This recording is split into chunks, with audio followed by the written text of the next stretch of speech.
So, a couple things.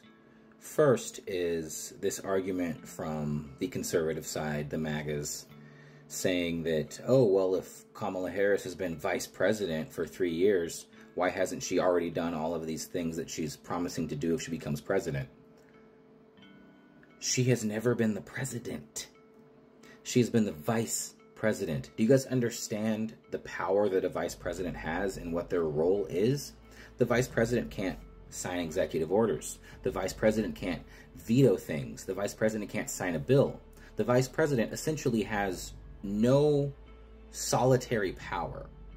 They're basically there as, like, let me put it this way, they're like the backup quarterback of a football team. So for example, let's take, the old school Patriots. Tom Brady's the quarterback, Jimmy G is the backup quarterback, second string quarterback. Tom Brady can play the entire game, win the Super Bowl, and guess what? Jimmy Garoppolo still gets a ring. That doesn't mean Jimmy Garoppolo gets to be calling plays. That doesn't mean Jimmy Garoppolo gets to be doing anything except waiting for if he's necessary and can be used.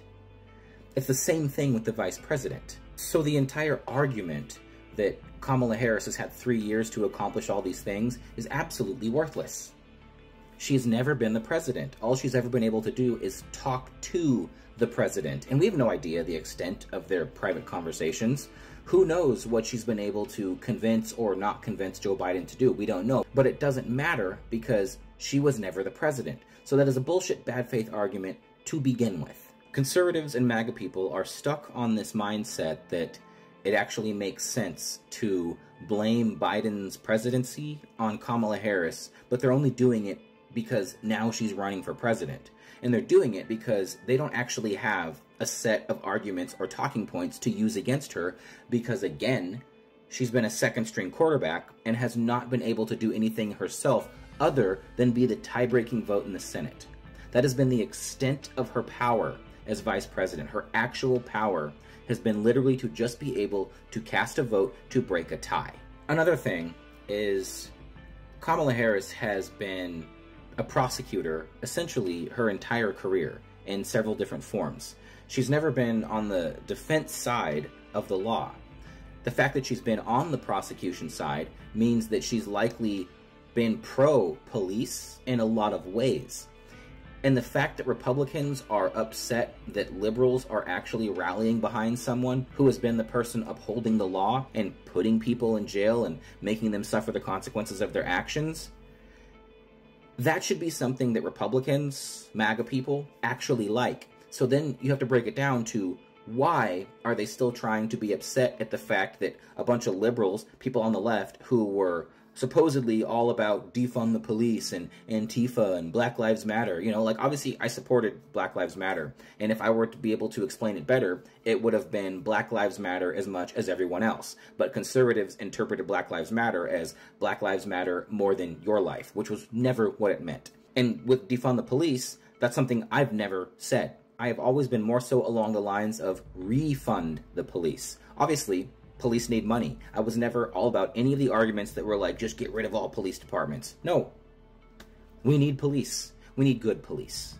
And we need them to be funded properly. And the thing with the whole defund the police argument, the point behind it was because so much money gets dumped into a police department, but not for things that police actually need to be better at being police. Like, a lot of the money dumped into police departments should have gone to things like training to be able to deal with people socially, like having police show up to a scene with a social worker, and the social worker could be the person to interact with whoever's, going through a mental illness episode or acting crazy or whatever. But police show up and they're not trained for that, and they just have a bunch of weapons and gear, and so they end up getting angry and hurting people because they don't have the right type of training. All they have is all of the pieces of gear that they need to hurt people. And so what I think is the fact that these people who are all about back the blue are so angry still that everyone who they think wanted to defund the police is supporting someone who literally worked with the police for her entire career.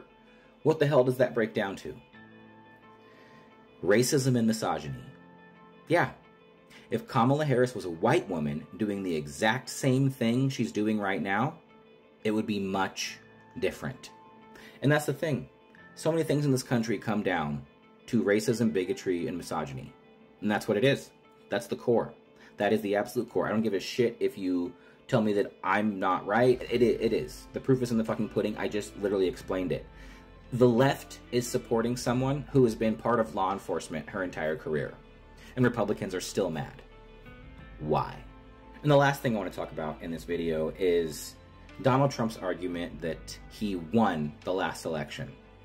So, according to his own logic, he has been now president for almost 2 terms, which according to the 22nd Amendment would mean that him running for a 3rd term would be unconstitutional. So, those are some things to think about. Actually think about them. And if you have a legitimate argument that isn't just some complete fucking bullshit, bad faith argument, or Fox News talking point, go ahead and leave it in the comments. And if you have nothing legitimate to say as an argument, you're probably fucking racist.